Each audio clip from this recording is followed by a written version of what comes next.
பா சூப்பர்ப்பா வேறு லெவல் அப்படின்னு தாங்க சொல்லணும். பாட்டி கன்னத்தில் பலார்னு அறைய விட்ட மாதிரி நம்ம காவேரி சொன்ன பதில் யாருக்கெல்லாம் ரொம்பவே பிடிச்சிருந்தது? இந்த வீடியோக்கு லைக் போட்டு தெரிவிங்க. அடுத்தடுத்து என்னெல்லாம் இன்ட்ரெஸ்டிங்கான விஷயங்கள்லாம் நடக்க போகுதுன்னு ரிவ்யூ அண்டு ப்ரெடிக்ஷன் வாங்க பார்க்கலாம். பாட்டி சொல்கிற பேச்சை கேட்டு நம்ம காவேரி விவாகரத்து பேப்பரில் சைன் போட்டு கொடுத்துருவாங்க அப்படின்னு சொல்லிட்டு தான் நம்ம எல்லாருமே எதிர்பார்த்தது. ஏன்னா இப்போ ரீசெண்டாக காவேரி அப்படி தான் பண்ணாங்க. பாட்டி சொல்கிற பேச்சை கேட்டு நம்ம விஜயை அவாய்ட் பண்ணி ரொம்பவே கஷ்டப்படுத்திட்டாங்க. காவேரி இப்போ எடுத்த முடிவு 100க்கு 100 ரொம்பவே சரியானது. நம்ம விஜயை மற்றவங்களுக்காக காவேரி விட்டு கொடுக்கவே கூடாது அப்படின்னு சொல்லிட்டு நினைக்கிறவங்க கமெண்ட் பண்ணி தெரிவிங்க. காவேரி கிட்ட பாட்டி இது விவாகரத்து பேப்பர், இதில் சைன் போட்டு கொடு, இதோட உனக்கும் விஜய்க்கு இருக்கிற உறவை முடிச்சுக்கலாம் அப்படின்னு சொல்கிறாங்க. உடனே நம்ம காவேரி இருந்துக்கிட்டு ரொம்பவே ஃபீல் பண்ணுறாங்க. எங்கள் பாட்டி ரொம்பவே கட்டாயப்படுத்துகிறாங்க, ஆனால் காவேரி இருந்துக்கிட்டு என்னால் முடியாது, இந்த விஷயத்தில் நானும் விஜயம் தான் முடிவெடுக்கணும், அவருக்கு இதில் உடன்பாடா நான் தெரிஞ்சுக்கிட்டுட்டு அவருக்கு ஓகேனா நான் இதில் சைன் போடுறேன் அப்படின்னு சொல்லிடுறாங்க. உடனே பாட்டி இருந்துக்கிட்டு இங்கே பாரு காவேரி, அவனே தான் இதில் சைன் உங்ககிட்ட வாங்கிட்டு வர சொல்லி எங்களை அனுப்பிச்சி விட்டான். இது எங்களோட முடிவு மட்டும் இல்லை, அவனோட முடிவு தான். கொடைக்கானலில் அப்படி என்ன நடந்ததோ தெரியலை, நீ அவனை ரொம்பவே கஷ்டப்படுத்திட்ட. எவ்வளோ தூரம் தான் அவனும் பின்னாடி நாய் மாதிரி நாக்கை தொங்க போட்டுட்டு சுற்றிட்டு இருப்பான். அவனை நீ கொஞ்சமாச்சும் மதிச்சிருந்தனா நீ எப்போவோ அவன் பேச்சை கேட்டு வீட்டுக்கு வந்திருப்ப. உனக்கும் உன் குடும்பம் அந்த மாதிரி தானே முக்கியம். அவனை விட்டுரு, அவனை இதுக்கு மேலேயும் கஷ்டப்படுத்தாத. அது மட்டும் இல்லாமல் உன்னால் அவன் ரொம்பவே கஷ்டப்பட்டுட்டான், ரொம்பவே அசிங்கப்பட்டுட்டான், அவமானப்பட்டுட்டா, எல்லாமும் பட்டுட்டான். போதும்ப்பா விட்டுருங்க எங்களை, என் பேர் இதுக்கப்புறமாச்சும் நல்லா இருக்கட்டும் அப்படின்னு சொல்லிட்டு பாட்டி இருந்துக்கிட்டு சொல்கிறாங்க.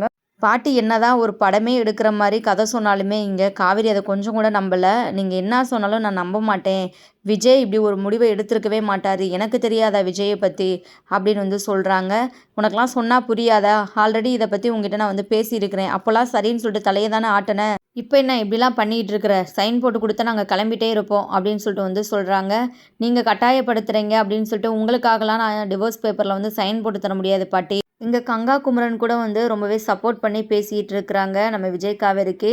ஏன் இப்படிலாம் பண்ணிக்கிட்டு இருக்கிறீங்க? அவங்க வாழணும்னு சொல்லிட்டு ஆசைப்பட்றாங்க, அவங்கள போயிட்டு பிரிக்கணும்னு சொல்லிட்டு எதுக்காக அப்படிலாம் பண்ணிகிட்டு இருக்கிறீங்க அப்படின்னு திட்டுறாங்க பாட்டியை பிடிச்சி. இங்கே பாருங்கள் என்ன நினச்சிட்டு இருக்கிறீங்க, விஜயே முடிவு பண்ணிட்டா காவேரி வேணாம் அப்படின்னு சொல்லிட்டு. அவனுக்கு விருப்பம் இல்லை இங்கே வர்றதுக்கு, அதனால தான் அவன் எங்களை அனுப்பிச்சி விட்டான், புரிஞ்சுக்கோங்க அப்படின்னு சொல்கிறாங்க. உடனே சாரதா கிட்ட இங்கே பாரு சாரதா, பிரச்சனை எதுவும் பண்ண வேணாம், உன் பொண்ணுக்கிட்ட நீயே சொல்லு, இதில் சைன் போட்டு தர சொல்லு அப்படின்னு சொல்கிறாங்க. உடனே சாரதா இருந்துக்கிட்டு அவள் வாழ்க்கை விஷயத்தில் நான் இதுக்கப்புறம் தலையிடவே மாட்டேன், போதும் நான் நிறையா பேச்சு வாங்கிட்டேன், இதுக்கப்புறம் அவளாச்சு அந்த பையனாச்சு அவங்களே முடிவெடுத்துக்கட்டும் அப்படின்னு சொல்கிறாங்க. சாரதா நீ எதுக்காக இப்படிலாம் பேசிகிட்டு இருக்கிற? ஜீவனாம்சம் கூட நான் தந்துடுறேன், எவ்வளோ பணம் கேட்டாலும் நான் கொடுத்துட்றேன், தயவு செஞ்சு உன் பொண்ணை இந்த பேப்பரில் சைன் போட்டுட்டு என் பேரன் வாழ்க்கையை விட்டு சொல்லிடு, அது போதும், எங்களுக்கு கடைசி காலத்தில் நாங்கள் நிம்மதியாக இருப்போம் அப்படின்னு சொல்கிறாங்க. உடனே சாரதா இருந்துட்டு கோவப்படுறாங்க. ஏதோ எங்களுக்கு உங்கள் காசு பணம் முக்கிய மாதிரி பேசிகிட்டு இருக்கிறீங்களே, அதெல்லாம் எங்களுக்கு தேவையே கிடையாது அப்படின்னு சொல்லிட்டு ரொம்பவே கோவமாக பேசிட்டு கிளம்பிடுறாங்க. இவனை இப்படி பேசிட்டு போகிறா அப்படின்னு சொல்லிட்டு பாட்டி ஷாக்காகி நிற்கிறாங்க.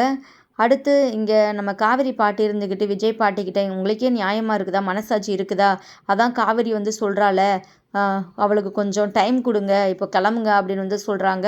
இங்கே பாரு, இன்றைக்கி நான் போகிறேன், மறுபடியும் வருவேன், அப்போ கண்டிப்பாக நீ சைன் போட்டு தான் கொடுக்கணும் அப்படின்னு சொல்லிட்டு பாட்டி கிளம்பிடுறாங்க. இங்கே நிவீனுமே வீட்டுக்கு வந்துடுறாரு. நடந்த எல்லா விஷயத்தையும் கேள்விப்பட்டு ரொம்பவே ஷாக் ஆகுறாரு. அதான் அந்த பையனை வேணான்னு சொல்லிட்டு முடிவு பண்ணிட்டால, அப்புறம் எதுக்கு இவ இப்படிலாம் யோசிச்சுட்டு இருக்கிறா? அந்த வீட்டுக்கு போயிட்டு வாழணும்னு நினச்சானா இப்போயே கிளம்பட்டும், அதுவும் பண்ண மாட்றா, மற்றவங்க கிட்ட நான் தான் பேச்சு வாங்குறேன் அப்படின்னு சொல்லிட்டு சாரதம்மா பயங்கர கோவப்பட்டு நம்ம காவேரியை பேசுகிறாங்க. விஜய் இப்படி ஒரு முடிவெடுக்க வாய்ப்பே இல்லை, பாட்டி ஏதோ சொல்லிகிட்டு இருக்கிறாங்க, எனக்கு நல்லா தெரியும், விஜய் பற்றி எனக்கு தெரியாதா அப்படின்னு சொல்லிட்டு நம்ம காவேரி இருந்துக்கிட்டு சொல்ல, ஓ உனக்கு அவ்வளோ ஒரு நம்பிக்கை இருக்குதா, அப்புறம் எதுக்கு இன்னமும் இந்த வீட்டில் இருக்கிறப்போ அவங்க கூடயே வாழு, போ வீட்டை விட்டு வெளியே போ அப்படின்னு சொல்லிட்டு நம்ம சாரதா இருந்துக்கிட்டு கோவமாக பேசுகிறாங்க. கங்கா இருந்துக்கிட்டு ஏமா இப்படிலாம் பேசிகிட்டு இருக்கிற, அமைதியாக இருமா அப்படின்னு சொல்லிட்டு சொல்கிறாங்க. இங்கே காவேரி ரொம்பவே அழுதுகிட்டே வெளியே போயிடுறாங்க. இங்கே நிவின் குமரன் இருந்துக்கிட்டு காவேரி கிட்ட பேசுகிறாங்க. என்ன காவேரி என்ன நடக்குது அப்படின்னு சொல்லிட்டு கேட்குறாங்க. நீ நேற்று கூட விஜய் கூட கோவிலில் பேசினதாக சொன்னாங்க, எதனால பிரச்சனையா, அதனால தான் விஜய் இப்படி ஒரு முடிவெடுத்திருக்கிறாரா அப்படின்னு சொல்லிட்டு கேட்குறாங்க. உடனே காவேரி யோசிச்சு பார்க்குறாங்க. எங்களுக்குள்ளே சண்டை தான், ஆனால் அதுக்காகலாம் விஜய் இவ்வளோ பெரிய முடிவெடுக்க வாய்ப்பே இல்லை, என்னதான் இருந்தாலும் காவேரி நீ இப்படிலாம் பண்ணக்கூடாது. நீ விஜயை ரொம்பவே கஷ்டப்படுத்திட்ட, அலைய விட்டுட்ட. அவரும் பாவம் தானே. அவரும் எவ்வளோ தான் பொறுத்து போவார். உன் கூட வாழணும் அப்படின்னு சொல்லிட்டு அவரும் என்னென்னமோ பண்ணி பார்த்துட்டாரு. ஆனால் நீ மனசு இறங்குன மாதிரியே இல்லை. அன்னைக்கு அவர் வந்து கூப்பிட்டப்பே நீ போயிருந்துருக்கலாம்ல அப்படின்னு சொல்லிட்டு நிவின் குமரன் வந்து கேட்கவும், எங்கே நம்ம காவேரி நடந்த எல்லா விஷயத்தையுமே சொல்கிறாங்க. இங்கே பாருங்கள், விஜயோட சித்தி மட்டும் இங்கே வீட்டில் வந்து பேசிட்டு போல. நான் விஜயோட வீட்டுக்கு போகலாம் அப்படின்னு சொல்லிட்டு அவ்வளோ ஆசையாக இருந்தது தெரியுமா? அப்போ தான் பாட்டி என்னை வர சொல்லி இந்த மாதிரிலாம் வந்து பேசுனாங்க. விஜய் வாழ்க்கையை விட்டு என்ன போக சொன்னாங்க. நான் என்ன பண்ணுறது? அப்படி தான் அவங்க பேசுகிறாங்க. அவங்க பேசுறதுலேயும் ஒரு நியாயம் இருந்த மாதிரி இருந்தது. விஜய் நினச்சி அவங்க அவ்வளோ கஷ்டப்படுறாங்க. என்னால் தான் விஜய்க்கு பிரச்சனை அப்படின்னு சொல்லிட்டு. அதனால தான் நான் விஜய் வந்து கூப்பிட்டோம் என் மனசை கல்லாக்கிக்கிட்டு அவரை ரொம்பவே கஷ்டப்படுத்திட்டேன். என்னால் என்ன தான் பண்ண முடியும் சொல்லுங்கள்? நான் வந்து எல்லா பக்கமும் மாட்டிக்கிட்டு கஷ்டப்பட்டு இருக்கிறேன் அப்படின்னு சொல்லிட்டு தன்னோட நிலைமையை வந்து காவேரி இருந்துக்கிட்டு எடுத்து சொல்கிறாங்க. இதை கேட்டதுமே நம்ம குமரன் நிவின் வந்து ரொம்பவே ஷாக் ஆகுறாங்க. ஏன் காவேரி இந்த விஷயத்த நீ அப்போவே சொல்லலை? நீ உன்னை பற்றி மட்டும் யோசி. உன்னையும் விஜயை பற்றி மட்டும் யோசி. நீ மற்றவங்க சொல்கிறாங்கன்னு சொல்லிட்டு உன் வாழ்க்கையை இழந்துட்டு நிற்காத. நீ இல்லாமல் விஜயும் இருக்க மாட்டார். விஜய் இல்லாமல் நீயும் இருக்க மாட்ட. அது எங்களை விட உனக்கு நல்லாவே தெரியும். இதுக்கப்புறமாச்சும் ஏதாச்சும் ஒரு ஸ்ட்ராங்கான ஒரு முடிவை எடு காவேரி. இப்போது அத்தை ரொம்பவே கோவத்தில் இருக்கிறாங்க. ஏன்னா பாட்டி இப்படிலாம் வந்து பேசிட்டு போனது அத்தைக்கு சுத்தமாக பிடிக்கல அப்படின்னு வந்து சொல்லிட்டு இருக்கிறாங்க. இங்கே குமரன் பேசிட்டு போயிடுறாரு. இங்கே நம்ம நிவின் இருந்துக்கிட்டு, காவேரி நீ நீ மறைச்சி வச்சிருக்க அந்த ஒரு விஷயத்த சொன்னால் மட்டும் போதும், எல்லா பிரச்சனையும் சரியாயிடும். விஜயோட பாட்டி மனசு கூட மாறுறதுக்கு வாய்ப்பு அதிகமாகவே இருக்குது. நீ அந்த விஷயத்த எதுக்காக மறைச்சி வச்சிருக்கிற? நீ சொல்கிறியா இல்லை நானே சொல்லவா அப்படின்னு வந்து கேட்குறாங்க. இல்லை இல்லை நிவின், நானே சொல்லிக்கிறேன் அப்படின்னு சொல்லிட்டு வந்து சொல்கிறாங்க. அடுத்து பார்த்திங்கன்னா, இங்கே குமரன் நிவின் கிட்ட இந்த மாதிரி நான் வந்து முடிவு பண்ணியிருக்கிறேன்.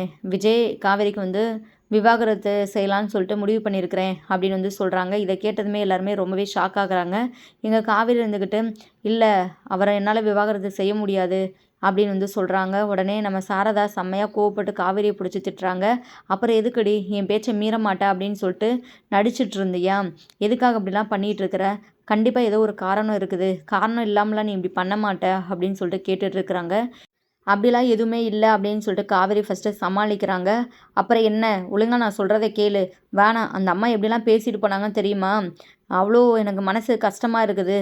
நைட்டு தூக்கம் கூட வரமாட்டுது. நீ எப்படி உன்னால் இருக்க முடியுது? வேணாண்டி, அங்கே போயிட்டு உன்னால் நிம்மதியாகவும் வாழ முடியாது. அடுத்தடுத்து அந்த வீட்டில் உனக்கு பிரச்சனை மேலே பிரச்சனையாக தான் வந்துட்டுருக்குது. தயவு செஞ்சு அம்மா சொல்கிறத கேட்டு வா, இப்போவே கிளம்பலாம். போயிட்டு ஒரு வக்கீலை பார்த்து நடக்க வேண்டியதெல்லாம் பார்க்கலாம் அப்படின்னு வந்து சொல்கிறாங்க. நான் எங்கேயும் வரலை, என்னால் விஜயை டிவோர்ஸ் பண்ண முடியாது அப்படின்னு சொல்லிட்டு ரொம்ப ரொம்ப தெளிவாக வந்து ஸ்ட்ராங்காக நம்ம காவேரி வந்து பேசிடுறாங்க. இதனால சாரதமாக பயங்கர கோவப்படுறாங்க. காவேரி அடிக்கிறதுக்காகவே போகிறாங்க. இப்போ என்ன நினச்சிட்ருக்குற? எதுக்காக அப்படிலாம் வந்து நீ பேசிகிட்டு இருக்கிற? அவங்க அவ்வளோ தூரம் வீட்டுக்கு வந்து அசிங்கப்படுத்திட்டு போகிறாங்க. ஏதோ பணத்துக்காக தான் இப்படிலாம் பண்ணிகிட்டு இருக்க மாதிரி வந்து பேசுகிறாங்க. நீ அதெல்லாம் பார்த்துட்டு இன்னும் அந்த பேப்பரில் சைன் போட்டு தரமாட்டேன் அப்படின்னு சொல்லிட்டு வந்து இது பண்ணிகிட்ருக்குற. இதெல்லாம் எனக்கு சுத்தமாக பிடிக்கல காவேரி அப்படின்னு சொல்லிட்டு வந்து சொல்கிறாங்க. எங்கள் குமரன் நிவின் இருந்துக்கிட்டு சாரதாவை பிடிச்சி திட்டுறாங்க. ஏன் தயவு செஞ்சு காவேரியோட வாழ்க்கை, அவளை நீங்கள் முடிவெடுக்க விடுங்க அப்படின்னு வந்து சொல்கிறாங்க. சரி முடிவெடுக்கட்டும், தயவு செஞ்சு அந்த வீட்டுக்கே கிளம்பி போக சொல்லுங்கள். அதுவும் பண்ண மாட்றா. இங்கேருந்து இப்படிலாம் நல்லவ மாதிரி எதுக்காக நடிச்சிட்டு இருக்கிறா? ஏதோ அம்மா பேச்சு மீறாதவ மாதிரி. ஆனால் இவ எதுக்கோ ஒரு விஷயத்துக்காக தான் இப்படி பண்ணிட்டு இருக்கிறான்னு சொல்லிட்டு என் மனசுக்கு தோணுது. அதையாச்சும் சொல்லி தொலைக்க வேண்டியதானே? அதையும் சொல்ல மாட்றா. இப்போது என் மேலே சத்தியம் பண்ணி கேட்குறேன், நீ வந்து எதுக்காக இப்படி பண்ணுற? அந்த காரணத்தை மட்டும் நீ சொல்லலைன்னா நான் செத்தே போயிடுவேன் அப்படின்னு சொல்லிட்டு சாரதாம்மா வந்து நம்ம காவேரி வந்து பிளாக்மெயில் பண்ணுறாங்க. இதுக்கு மேலே இந்த விஷயத்த மறைச்சி வைக்கிறது நல்லதுக்கே இல்லை.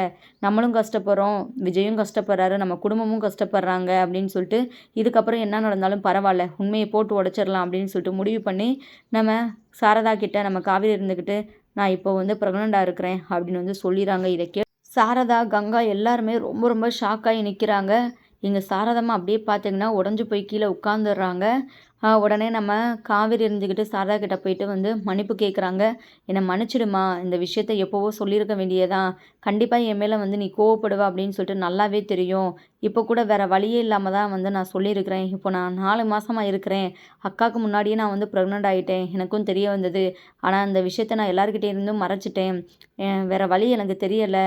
ஏன்னா அப்போதைக்கு வெண்ணிலா பிரச்சனை ரொம்பவே இருந்தது. அதனால நீ வந்து கோவத்துல இருந்த. எல்லா பிரச்சனையும் முடிஞ்சதுக்கப்புறம் இந்த விஷயத்த உன்கிட்ட சொல்லலாம் அப்படின்னு சொல்லிட்டு நான் ரொம்பவே வெயிட் பண்ணேன். ரொம்பவும் ஆசையா இருந்தேன்.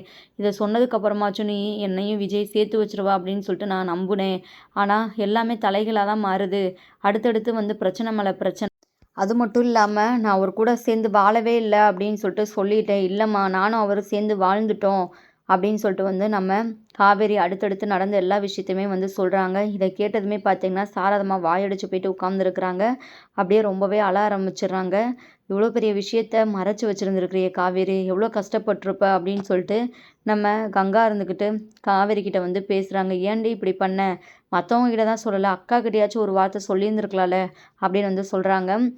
இங்க நம்ம காவேரிக்கு எந்த ஒரு பதில் சொல்லவும் முடியல. அவங்களுமே ரொம்பவே எமோஷ்னல் ஆகி ஃபீல் பண்ணிட்டு உட்காந்துருக்குறாங்க. உடனே நிவீன் இருந்துக்கிட்டு, "இந்த விஷயம் எனக்கு முன்னாடியே தெரியும். நான் காவேரி கிட்ட எத்தனையோ முறை சொன்னேன். இந்த விஷயத்த வீட்ல எல்லார்கிட்டயும் சொல்லு. மறைச்சு வச்சுக்க வேணாம்" அப்படின்னு சொல்லிட்டு. ஆனா எதுவுமே கேட்கல. அப்படின்னு வந்து சொல்றாங்க. உடனே குமரன் இருந்துக்கிட்டு ஷாக் ஆகுறாங்க. "என்னடா நிவீன் உனக்கு முன்னாடியே தெரியுமா? ஏன்டா நீ கூட மறைச்சிட்டியல்ல? என்கிட்ட நீயாச்சும் சொல்லியிருந்திருக்கலாம்ல. எப்படின்னே சொல்ற? இவ என்கிட்ட சத்தியம் வாங்கிட்டா. யாருக்கும் இந்த விஷயம் தெரிய வேணாம்" அப்படின்னு சொல்லிட்டு. எனக்கே வந்து சடனா தான் இவ ஒரு நாள் வந்து ரொம்பவே முடியாம ஆயிட்டா. மயக்கம் போற நிலைமையில ரோட்ல நின்டுட்டு இருந்தா. அந்த டைம்ல தான் எனக்கு விஷயமே தெரிய வந்தது. பாவம் காவேரி ரொம்பவே கஷ்டப்பட்டுட்டா. அடுத்தடுத்து காவேரி எல்லாருமே ரொம்பவே கஷ்டப்படுத்துறாங்க. என்னத்த சொல்ல அப்படின்னு சொல்லிட்டு நிவீனுமே பார்த்தீங்கன்னா, ரொம்பவே ஃபீல் பண்ணி பேசிட்டு இருக்கிறாங்க. சாரதாம்மாவால இந்த விஷயத்த கொஞ்சம் கூட ஏத்துக்கவே முடியல. இங்க பாட்டி இருந்துகிட்டு காவேரிய பிடிச்சு திட்டுறாங்க. "அடியே காவேரி, இது எவ்வளோ பெரிய விஷயம், சந்தோஷமான விஷயம். அது மட்டும் இல்லாம இந்த மாதிரி டைம்ல நீ எவ்வளோ ஒரு இதா இருக்கணும், பத்திரமா இருக்கணும்டி. எங்ககிட்ட சொல்லியிருந்தா உன்னை அங்கே இங்கேன்னு சொல்லிட்டு அலைய விட்டுருப்போமா" அப்படின்னு சொல்லிட்டு அவங்களுமே ஒரு பக்கம் பார்த்தீங்கன்னா, ரொம்பவே இது பண்ணி பேசிட்டு இருக்கிறாங்க. "பரவால்ல பாட்டி, எனக்கு அம்மாவ பத்தி தான் ரொம்பவே கவலை. இந்த விஷயத்துல அம்மா என்ன முடிவெடுக்க போறாங்கன்னு சொல்லிட்டு எனக்கு ரொம்பவே கஷ்டமா இருக்குது. என்னை மன்னிச்சிடுமா. நான் மறைச்சது தப்பு தான். வேணும்னு எதுவுமே பண்ணல. நானும் விஜயும் அந்த அளவுக்கு ஒருத்தருக்கு ஒருத்தர் விரும்புறோம். நான் இல்லாம அவர் இல்ல, அவர் இல்லாம நானும் இல்ல. அந்த மாரி ஒரு நிலைமையில தான் நாங்க 2 பேருமே இருக்கிறோம். மத்தவங்களுக்காக தான் நாங்க 2 பேருமே பிரிஞ்சிருக்கிறோம் தவிர, எங்களுக்குள்ள வாழணும் அப்படின்னு சொல்லிட்டு அவ்வளோ ஒரு ஆசை" அப்படின்னு சொல்லிட்டு மனசுல உள்ள எல்லா விஷயத்தையுமே ஓப்பனா நம்ம காவேரி வந்து சாரதா கிட்ட போட்டு உடைச்சிடுறாங்க. சாரதாம்மா அத கேட்டு பயங்கர அதிர்ச்சியில இருக்கிறாங்க. சாரதாம்மா இதுக்கப்புறம் என்ன முடிவெடுக்க போறாங்க அப்படின்னு சொல்லிட்டு நம்ம வெயிட் பண்ணி ஃபுல் எபிசோட பார்த்து தாங்க தெரிஞ்சுக்கணும். சாரதாம்மாவே நம்ம காவேரி கைய பிடிச்சு கூட்டு போயிட்டு விஜயோட சேர்த்து வச்சிரணும். விஜய் வீட்ல விட்டுட்டு வந்துரணும் அப்படின்னு சொல்லிட்டு நீங்களும் ஆசைப்பட்டீங்கன்னா, கீழ கமெண்ட் பண்ணி தெரிவிங்க. மறக்காம நம்ம சேனலையும் சப்ஸ்கிரைப் பண்ணி உங்களுடைய ஆதரவ தெரிவிங்க அன்பு உறவுகளே. தேங்க் யூ ஃபார் வாட்சிங்.